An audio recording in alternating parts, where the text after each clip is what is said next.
this. Yeah, it's a bumblebee. I found him on the floor. He must be cold.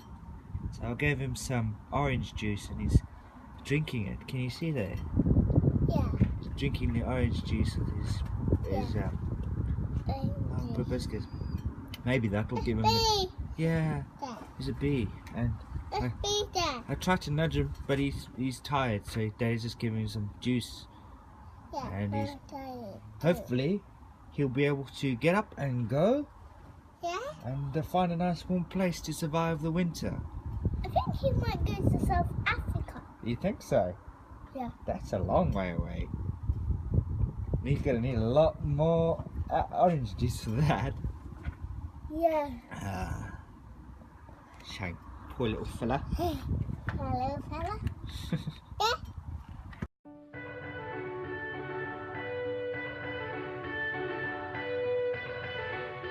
Hi guys, and welcome to my channel. I love carbs.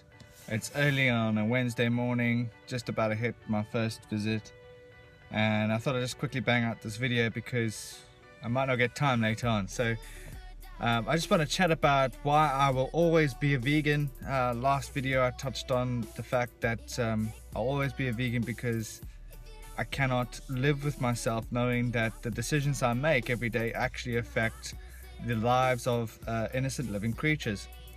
And so the reason number two why I will always be a vegan is because the decisions that I make affect the environment around me.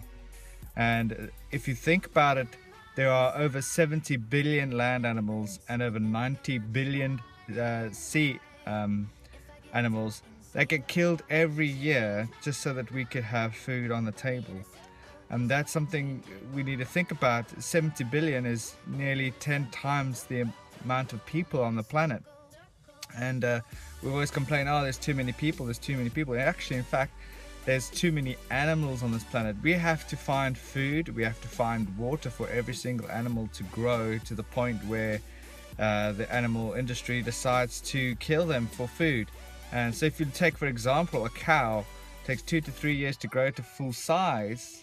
You're gonna have to find resources every single day for that cow, water, grain, and not to mention that these cows, they'll breathe our oxygen and breathe out carbon dioxide. These animals will also defecate and urinate everywhere, and their waste does not get treated like human waste does. I think it's quite bizarre that we can think it's, oh, we have to treat human waste, but animal waste, oh, don't worry about it, we'll just let that flow into the rivers and into the ocean and things like that, and causing a huge amount of water pollution and ocean dead zones. We just don't consider that every animal farts, and methane gas is the #1 contributor to greenhouse gases.